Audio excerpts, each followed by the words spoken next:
In times gone by, one quarreled oft with Guizhong concerning mechanical principles. We each had our ideals, and neither would yield.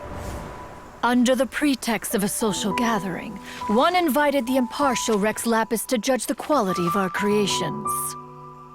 But Rex Lapis declared that Guizhong's Obscuro Vulpus mechanism was superior. Though one was too proud to acknowledge it, in one's heart, one knew that Guizhong was indeed the superior talent in the mechanical arts. As for the story between Guizhong and Streetward Rambler, that begins with a certain bell. In Guizhong's opinion, while mechanisms were no substitute for human composers, they were yet capable of producing simple but fine melodies.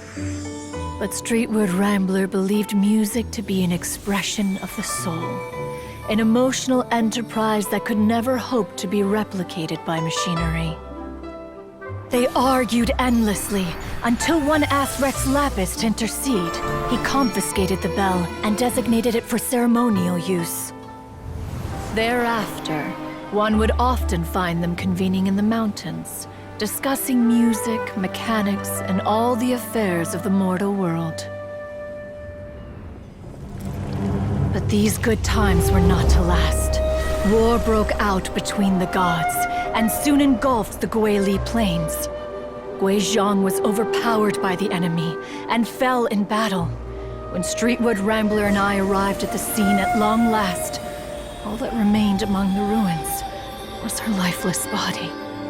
After this, at Streetwood Rambler's request, Rex Lapis granted her the cleansing bell for safekeeping. To honor our friend's memory, one made a few finishing touches to her ballistic device. Many lantern rites have passed since then. Many greetings and goodbyes. Upon what do you gaze? The Guili Plains? No. It's everything.